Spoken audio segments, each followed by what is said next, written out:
employees and outside agencies. And then another facet of my job is code enforcement, where I enforce some of our zoning regulations throughout the county. So do you get in a lot of arguments with people? Because it sounds like you're in an area where people want to take issue with some of your judgments. They do.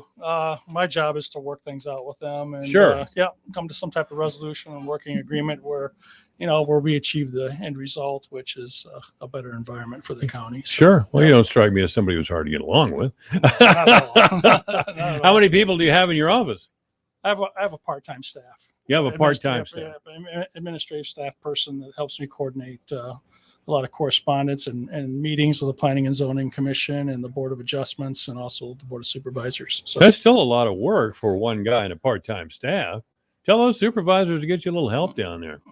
You probably did. And they said, blow off, Jeff, right? Sure, exactly.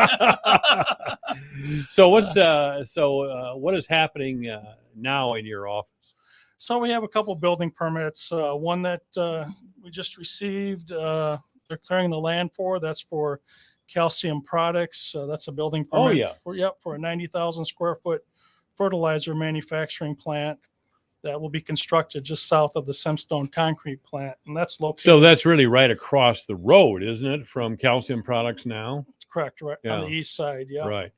So that's anticipated to add a couple more jobs. It's a $17 million project, $7.5 million in construction, $8.1 million for machinery and equipment, and then about $1.5 million for the land. So what they do is So who bought that? I mean, they did? They did. Okay. Yeah, they did and so they take the local products such as gypsum and Sure. limestone, and they create soil additives. And I think one of their biggest customers is the golf courses. So Mm-hmm. that'll be value added to the county. That project should be completed here in the next 6 months. Value added, does that mean tax revenue? Tax revenue. Exactly. Okay, well that's great for everybody involved, really. When we have new construction like that and a business expansion, that's People that are constructing, those are jobs. et cetera. Absolutely. So yeah. Mm-hmm. No, that's wonderful, and I'm glad to hear that. When do are they already working? I was by there the other day. I didn't see anybody out there. They're clearing the ground right now. Are they clearing it? Mm-hmm. Okay. Yeah, so All right. So how much work did that entail in your office? that was a building permit application that had to get coordinated. It was under 2-week review with the engineering department, public health. Yeah, a couple weeks. Mm-hmm. Couple of weeks at least, huh? Yeah. Okay. Yeah. All right. What else do we have going? So we have the travel center, which is proposed. Travel center. Yeah, which is proposed by the locals, Kevin and Kurt Stump. They've been in the community for a long time, and this was approved by the Board of Supervisors last month, and that was a rezoning with the site plan. It's for a 10,000 square foot building that will be built at the northwest corner of Poplar Avenue and US Highway 20. This location. So where's that at? It's about a mile east of Colville. Mile east of Colville. Yep. All right. Is it on 20 then, or? It's on the north side of 20. Okay. Right, right at the northwest corner of Poplar and Highway 20. All right. Okay. Yep. So we're anticipating that building permit to come in, if not this week, next week. And what that's going to do is that's going to serve the traveling public along that corridor. Right now, we're experiencing a trip volume right around 12,000, Mm-hmm. and that has been increasing over the years. So he's proposing a sit-down restaurant. You'll have a convenience store with gasoline sales. Yep, and then a dog park for travelers. Yeah, that's big out. For travelers. Yep. So that is huge. So and we're probably looking at somewhere in the neighborhood of 20 employees. Great. So, yep. It's always good. Yeah. So they'll be looking at opening up next summer, but there are some transportation improvements that have to be done and coordinated with the Iowa Department of Transportation. So that will need to be done. Those will have to be completed in the Highway 20 corridor or right of way, and those are some dedicated turn lanes and acceleration lanes to make sure that traffic flows freely and safely through that. So, and then also the paving of Poplar Avenue will have to take place too. So those improvements all have to be done before he opens up. Is this a truck stop There'll be some parking spaces for trucks? for trucks to come in. Not a lot of them, a few of them. Mm-hmm. So I think he's proposing somewhere right around 10. Okay. Yeah, for truckers to come in. Well, that's well Stuff like needed that. in this neighborhood, Yeah, I'll tell it you. is. So, yeah, Well, that's good news. that is good news. So we're When are excited. they breaking the ground on that? Probably in the next month or two. Okay. Mm-hmm. He wants to. Kills me how they can break ground as we're heading into the colder weather months. You know, Yeah, they good for them. I mean, but yeah, they want to move forth and get that That's ground broke. You'd think they just wait till spring, but they want to get going on it, and go This will man keep- go. Sure. this will keep them busy in the wintertime. Let's get it So, built and get the cash register singing. Yeah. So those are pretty. That's some good news. That's significant news, I think. That's good news. You have a couple big projects going on right now. So, yeah. So did that take much work in your office? This latest construction effort? Well, it stems all the way back. I went to the Planning and Zoning Commission all the way back, I believe, in March, and then it was tabled. We had to wait for the traffic impact study or report to come in to make sure that report identified what types of transportation improvements needed to be done. And so that came back to the Planning and Zoning Commission. Well, who's responsible for that? Is that the county or the state? The traffic impact report. That's the applicant. The Stumps were responsible for that. So, Really? and They then were. and they're going to be responsible for those improvements also. So, but my understanding is they are trying to get some grant monies to help them fund a portion of that project. So, Okay. yeah, Well, good for them. yep, good for them. Gosh, So, I haven't seen much about this in the newspaper. Was it in the newspaper? it was in the newspaper about a month ago. The Okay. approval, yeah. All right. So, Okay. I was trying to get one up on the newspaper, but I guess I didn't. yeah. So if everything goes in a perfect world, this thing will open up sometime early summer, June, July. I Well, would that's think. great news. Yeah, assuming that the Department of Transportation moves forward with their plans and they get that contracted out and get that work done. Really, it's a What's lot the of work. the DOT has to build an ingress and egress? Is that what we're talking about? Or? Well, it's a dedicated eastbound turn lane. It'll have Yeah. to go in. Right now, that median will be. You will not be able to leave Poplar Avenue as you're heading south and take a left or head east on Highway 20. All right. You'll have to take a right, and then there'll be a U-turn about a quarter mile down. So you have to circle all the way around. Okay. The whole idea is there to keep that intersection safe. So right now that's an open intersection, and all you'll see is a dedicated left-hand turn lane coming in from the west. So that's part of the transportation improvements, just to make sure that that whole intersection is safe. And I'm still trying to visualize this in my head, and I got the right part of the world. But is this out by the Highway Patrol station? a little bit east, A little bit east, a little bit east. a Yeah. little bit further east. Okay, Mhm. I thought that's where it would have to be. Yeah. So yeah, that's good news for our community, and I'm glad these people are undertaking this risk and investment in our area, and this is all good. Yeah, and this will definitely benefit the traveling public, and it's not going to, really take away business from Fort Dodge. I mean, that corridor is removed about a good 4 to 5 miles, from Old Highway 20 and those businesses. So Yeah, it's not. No, not at all. Not out there. This isn't going to detract from those businesses along Highway 20 and Old Highway 20 in Fort Dodge. So this is really meant to just stop in, get a bite to eat, some gas. Walk Are they your going to have a dog. restaurant or just That's what's being proposed. Yep, a restaurant, sit-down a restaurant. sit-down restaurant? Sit-down Well, restaurant. look out. Look Do you out. have any idea if it's going to be open 24 hours or? I used to miss those 24-hour little stops. I'll tell Oh, you. those are nice. Yeah, I like to travel during the night too sometimes, but I don't know where they're at anymore. I know. They used to have one over in Waterloo, but that was a while ago. They Yeah. used to have one in Dubuque too. Now that I think about it, but they don't anymore. Yeah, we'll know more here once the building permit is submitted and exactly what the full details are.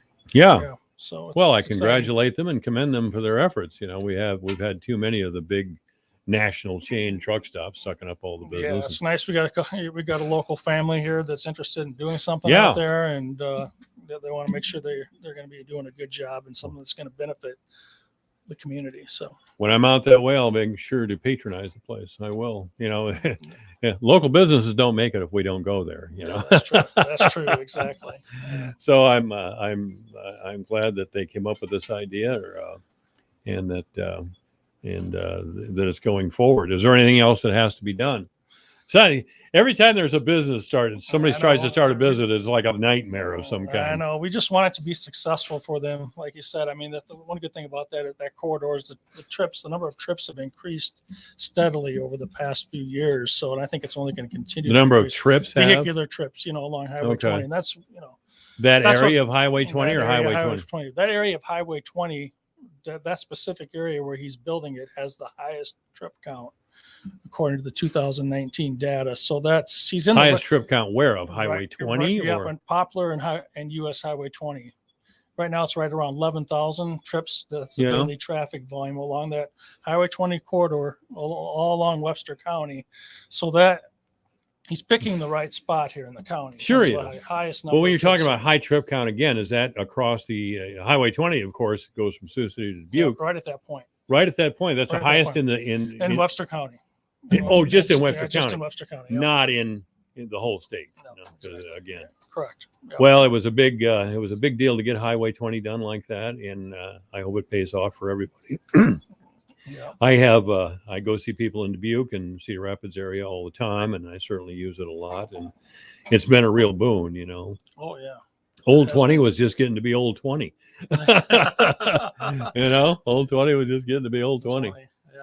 It's hard to imagine that area now out there without a 4-lane. I know. It's fantastic, to get down to Cedar Rapids or wherever you need to go. Yeah. Exactly. Yeah. So a lot of people have been known to go to Iowa City during football Saturdays as well. Yeah, definitely. What was your background? How did you get this job? Well, I was working in Florida and Texas. I grew up here. Yeah. Yeah, and went to Iowa Central here, and then Sure. went to University of Iowa. Okay. And then Good for you. and it was time to come back and give back to the community. And I saw a couple of people that I knew, Mark Campbell, who grew up down the street from me. He was the supervisor, Sure. and the Dinklaw family, and the Dinklaws, huh? yeah. Well, then you know a lot of people then, don't you? And then Ted Vaughn was the HR director, and he was my baseball coach when I was in Pee Wee. So well, good for you. He was one hell of a baseball player, Mr. Vaughn was. I bet he was. Yeah. So AM 1400 KVFT. Good afternoon. You're on the air with Jeff. Yeah, I got a couple questions for you. All right. Hey, who's going to have that rotary thing out there?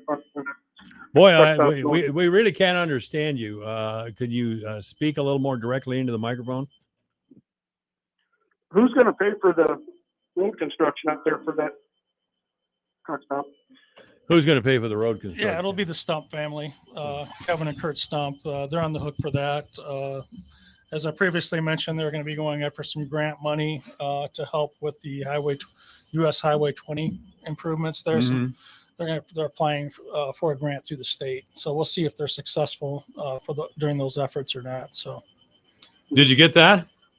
Yeah, and what was that ground before you rezoned it? What was it used for? It was agricultural, yeah, and it was utilized for agricultural crop production. Yeah, I think the whole area is agricultural there, isn't it? Yes, it is. Pretty much everything along Highway 20 corridor is, for the most part. Yeah. Yeah. Yeah, that would seem like spot zoning to me. I'm not sure what the definition of that is. Maybe you can clarify that. No, it's not spot zoning. The fact that it fronts a major arterial lends itself to commercial uses, and the fact that it is at an intersection, and no, it's in terms of the strict definition of spot zoning that the state has, and we don't have a definition in our zoning ordinance. It doesn't even come close to qualifying. Mhm. I mean, this project lends itself to commercial or industrial uses. The fact that it fronts a major arterial where there's actually trips, and trips. The transportation trips, vehicular trips, will visit or occupy those commercial or industrial businesses. So this is the highest and best use. Yes, would we have liked them to move at an intersection like the P59 intersection? Mhm. Yes. I mean, but then again, you look at this as we previously discussed, this location, the success of a business depends on the number of annual trips or the Certainly. daily trips. And this is one of the highest trip counts in the county along that corridor. So in my mind, he's picking a great spot. I mean, if you were to go out there and visualize that traffic, I was just out there this morning, right around 10 or 11 o'clock this morning, and there's some traffic out there. Oh, sure. I mean, yeah, during the night, I'd say after 6, 7 o'clock, it does calm down quite a bit. But, you know, during those. I can't imagine 169 and 20 would be a better spot. 169 and 20 would be a better spot. Well, I think can't help but think. Yeah, that's zone commercial. I mean, Right. I mean, it's The county actually owns some restaurants there. My understanding is a few years ago. you're kind of breaking up again, sir. You said the county, what, owned the ground? Oh, yeah, they had the county shut out there. Oh, the county shed. Yeah. Okay. yeah. All right. And also, I have another question too. My understanding is that this ground that they have, there was 25 acres that got rezoned commercial, but they're only going to use 5 or 6 for the setup. So what's the other uses for the other acreage? 25 acres, he's saying, was rezoned for commercial use, but they're only going to use 5 or 6, and he wants to know what the other ground is. The rest of the ground is going to be used for. Yeah, there's no plans right now. That's correct. What the individual's saying here, we don't have any plans in on that. The petition did require a site plan be submitted, and it's not for the whole 24 acres, obviously, but the board at the end of the day gave them the entitlements on the rest of that. There's actually 2 parcels that got rezoned that total 24 acres and gave them the entitlements. Due to the fact that that parcel did front Highway 20, and like I said, it lent itself for a higher and best use commercial. So it's got the commercial zoning designation on it right now, and you know, it could attract hotels, offices, those types of businesses. Sure. So we'll just wait and see.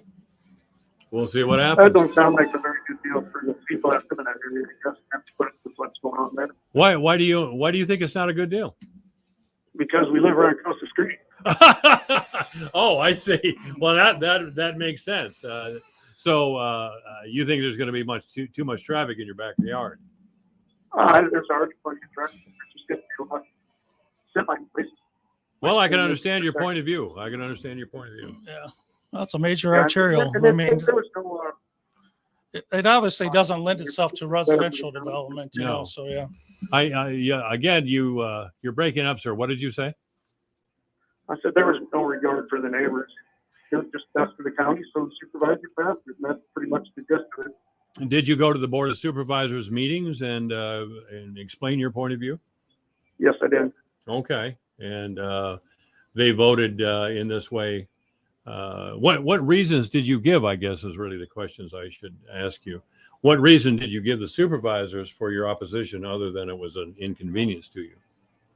Well, you don't find anything with the expectation they're going to rezone Thornfield commercial. Right? The whole area is very both wrong. All of a sudden, commercial makes put commercial building going. Okay. Well, I understand that. Well, I do thank you for your calls. You had very good questions. Thank you very much. Yep. All right. This is AM 1400 KVFD, the voice of Fort Dodge. Jeff Johnson's the planning and zoning guy for Webster County. Anything we're missing here, Jeff? That's all I got for you today. All right, Yep. buddy. Hey, that was a lot, and I thank the caller because he cleared up. What is spot zoning? He mentioned spot zoning. I used to know spot zoning was something they talked about in Gowrie when they wanted to put that convenience store out in the country outside of the city limits. Remember that a few years ago? Yeah. There was accusations of spot zoning. What is spot zoning? The best way to describe spot zoning is a zoning that's incompatible with the surrounding zoning districts. So if you take this would be a good example of spot zoning. If you came in and wanted to rezone agricultural land, and they were all rural roads, and you don't have a major arterial there that lended itself for commercial uses, and they wanted to rezone an area there right in the middle of agricultural along farm roads and everything else. I mean, yeah, that's total spot zoning. This had a little different characteristic because it had a major arterial in front of you at US Highway 20. So that'd be one example of spot zoning where the zoning is really incompatible with the surrounding area, surrounding zoning. So there is a rule, state or county rule, that should prevent spot zoning. Is there? We don't have anything in our zoning ordinance. You don't have it. No, The county doesn't. The county doesn't. And, and spot zoning, this was really never an issue. I worked in Minnesota and I worked in Florida. We did a lot of heavy development. Did in you do Florida. this sort of work in Yeah, I did those this states? set of work. A zoning change is reviewed under its own merits, period. I mean, whether, does it fit? Does it Mhm. belong? And that's really what it comes down to. And Mhm. yes, this project fits a commercial zoning designation. And yeah, there are residents on the south side of US Highway 20, but you got to remember that's a 500 to 600 foot wide major arterial. And that's going to be more of a nuisance than anything that's going to be built on that north side of that road Yeah. to those people. So really US Highway 20, that corridor is their buffer to anything that's going to be built on that north side. Okay. So yeah, would I be concerned if something was built on the south side and, there were already existing residents like this gentleman had, Mhm. yeah, that's a definite concern. And something that would have to be planned appropriately, to protect those property owners and their values and so forth. But this will not have an impact on the values of those properties on the south side. You're going to see those property owners probably going to be benefiting from this use because you're going to see, the retail sale of goods and services and gas. Sure. Yeah. Oh, yeah. Without a doubt. I mean, in fact, it may enhance their property values as an amenity there for convenience. Well, at least this So- guy asked good questions, and Oh, he did. Yeah, and he he did. gave, I understand his reason, but Oh, yeah. Yeah. I don't think it's easy for me to say. I'm glad this project is going forward, and at least he was honest and straightforward about why he was in opposition. Oh, yeah. To it. Yep, that's good. Everyone can voice their opinion, and we respect. And that. you answered his questions, Rube. Yeah. So thank you, Jeff. Yeah. All right. This is AM 1400 KBFT, the voice of Fort Dodge. Divine Intervention is online